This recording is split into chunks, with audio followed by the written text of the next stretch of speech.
Alright, magandang umaga, magandang araw, magandang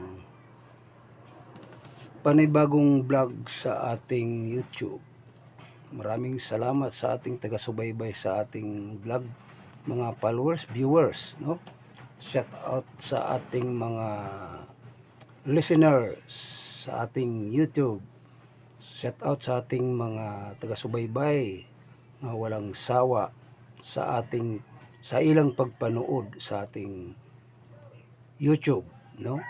Although hindi pa karamihan na ang ating mga followers, shout out sa ating mga DDS vloggers, shout out sa ating mga supporters doon sa Daig, shout out sa mga supporters ni Tatay Rodrigo Duterte, shout out sa mga OFWs.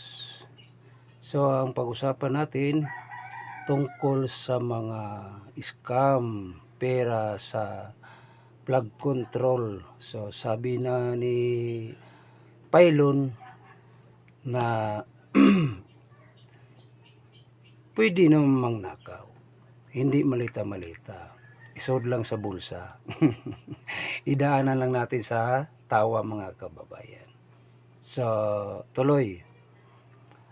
Ang mga sinasabi ng ating mga viewers, no, shout out sa ating lahat, na sila po ay nagsabi, pwede mangnakaw, hindi bawal, pero isod sa bulsa daw. Bakit? Konti lang manakaw yan kung isod sa bulsa mga kababayan. Kung hindi, ang malita-malita, yun ang tamang nakaw. Papaano natin yan na hindi pa nga mga kababayan natin na lutas ang nakaw nga malita-malita ni BBM. Papaano yan? Lalong hindi matres yung nakaw sa pera natin ng buhis ng mamayang Pilipino, o kung bulsa lang,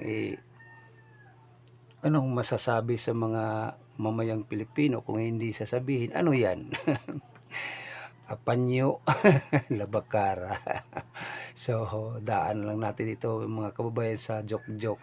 Pero may tama talaga ang ating sinasabi, may laman talaga kung mga mangnanakaw ay bilang isang sila ay nagiging nagpatuloy. Kung hindi sila titigil, pero kawawa naman ang ating mga mamayang Pilipino, kawawa ang ating mga OFW na sila po ay naghihirap doon sa ibang bansa, no? So sila nga ang malaking ambag sa mga sa buhis, no? Kasi siyempre na normaling magbigay sila ng tax kasi na sila sa abroad. So kawawa, no? Kawawa. So ganito mga kababayan, dapat si Saldico hinahanap naman, pero kung mag-star witness ni si Saldico ay peligro si BBM, manganganib ang iyong katungkulin niya. Dapat lang, oh, dapat lang manganib yung katungkulin niya bilang presidente, para malinawan ang sambayan ng Pilipino o mamayang Pilipino na ganun ang mga gawain ni BBM. Although, opinion ko lang ito mga kababayan, ito si Saldico, hindi ito gagalaw, hindi ito mag-utos kung walang utos sa boss niya nga si BBM. So, mga kababayan, panghintulutan ninyo, ito ating i-discuss ngayon na para sa ating mga subscribers, sa ating mga followers na lagi silang nakaantabay, nakasubaybay sa ating vlog sa bawat araw na i-upload natin. So tayo po pasalamatan sila nga sila ay nakabilang sa ating YouTube, no? Kasi ang ating mga listeners, di natin alam kung saan nanggagaling. Importante itong video mga kababayan, i-share ninyo bago kayo mag-comment kayo sa ating YouTube, pindutin ng bell button bago i-share ninyo para kumalat kung saan makakarating sa sulok ng mundo o sa ibang baga, saan mang makarating, no? So pasensya na po kayo mga kababayan. So dito tuloy tayo. Ang ating si Saldico, although ay hindi yan gagawin kung walang utos sa Pangulong Marcos. Real talk tayo dito mga kababayan. Ngayon,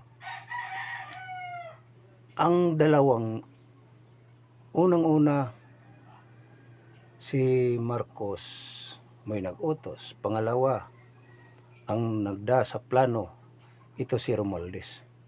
Bakit nasabi ko niyan? Kasi magpinsan yan sila. Alam nila nga malaking pira makukuha nila. Dinadaan nila sa flood control. Ngayon, nililihis naman ni Ping Lacson kasi ang gusto sa mamayang Pilipino nga kung sino o matukoy nila nga sino ang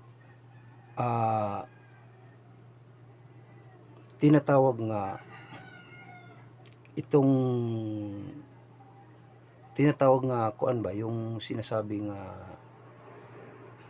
yung tutor, kung sino ang tinutukoy ni Dante Marcolita. Dito malutas mga kababayan kung anuhin nila, no, kung ilihis nila ang mga usapin dyan sa Senado. So ngayon, ang gusto sa mga mamayang Pilipino nga matukoy kung sino ang utos talaga. Sa aking opinion din, ang utos niyan si Marcos. Opinion ko lang ito. Si Marcos ang utos. Ang tutor si Kuan Martin Romualdez magpinsan.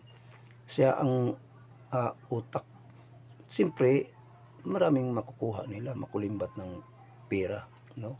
So, ito naman si Kuan Saldico, hindi gagalaw yan kung walang mga basbas. Hindi gagalaw kung walang basbas galing sa kataas-taasan, lalo na sa pinsan ni Marcos, si Romualdez.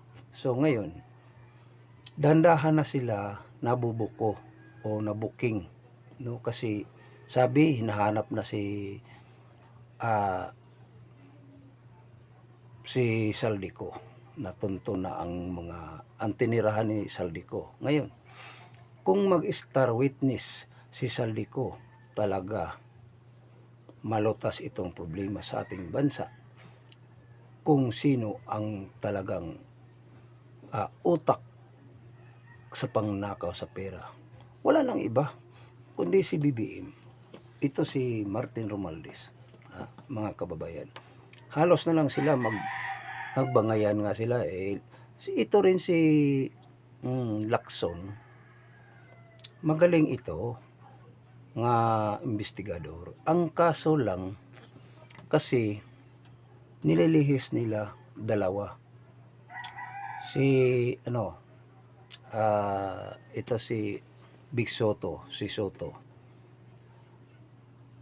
Ngayon, na halata sila kasi iba namang usapan, mapunta naman sa West Philippine Sea, tapos maraming mga lislihis para mawala ang usapin sa flood control kung sino ang utak sa nakaw ng pera. So takot sila. So madalit sabi mga kababayan ay may natanggap itong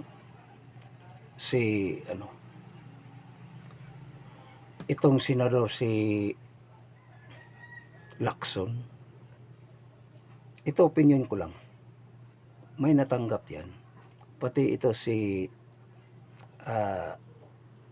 Soto, mayroong natanggap yan. Bakit? Para sila hindi mabuking.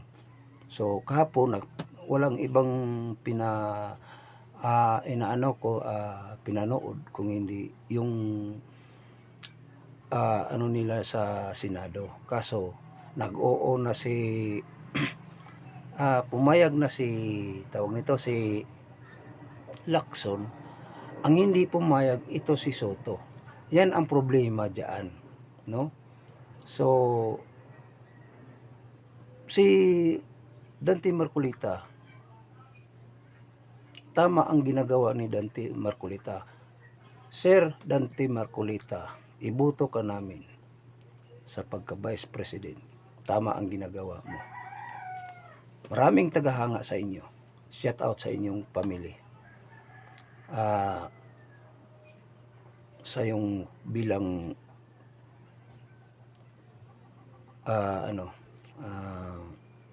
tawag nito, senador.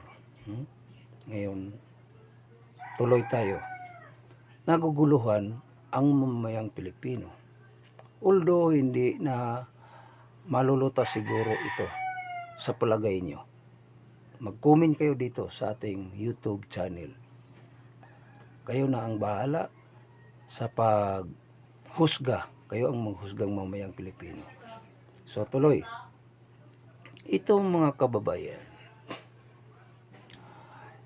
paano ito ma-solver ang problema sa ating bayan kung hindi sila mag-coordinate kay Dante Marcolita, no? Sabi tinanggal na si Lacson. Di tayo maniwala. Opinion ko, hindi ako maniwala. Kayo maniwala ba kayo nga tinanggal si Lacson sa Senate? Hindi ako maniwala, mga kababayan, kasi maraming mga palihis-lihis nila, no? So maraming salamat sa inyong mga opinion, kanya-kanya mang opinion ang mamayang Pilipino. So si Marcos nagpunta pala sa ibang bansa ay panibagong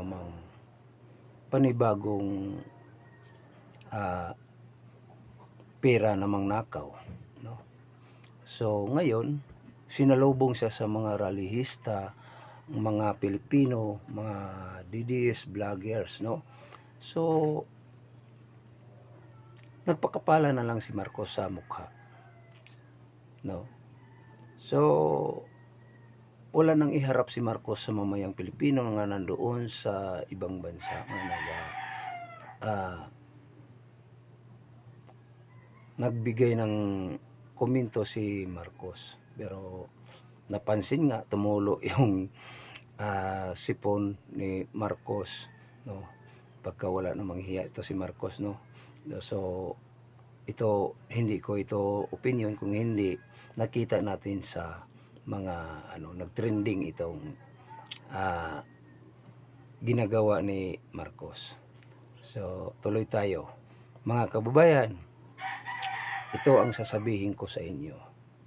Ang hindi pa nakapag-subscribe, mag-subscribe na kayo para upang tayo po makatanggap sa YouTube. Maraming salamat ni Algo sa ating YouTube na tuloy-tuloy pa rin tayo. Shout out sa ating lahat ng mga mamayang Pilipino kung saan mang sulok ng mundo, tayo po ay magpapatuloy. So mga kababayan, itong hidwaan sa Senado, hindi ito basta-basta, mga kababayan, no? Although yung mga Philippine Navy Marines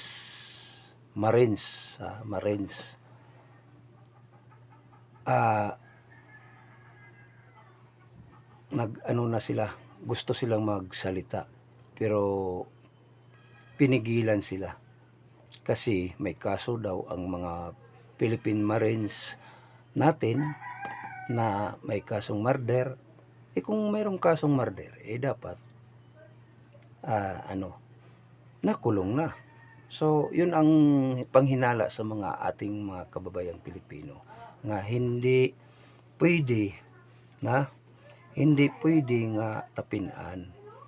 Bakit tatakot sila nga magsalita ang mga Philippine Marines? O yan, tama, no? So, lalo na si Saldico.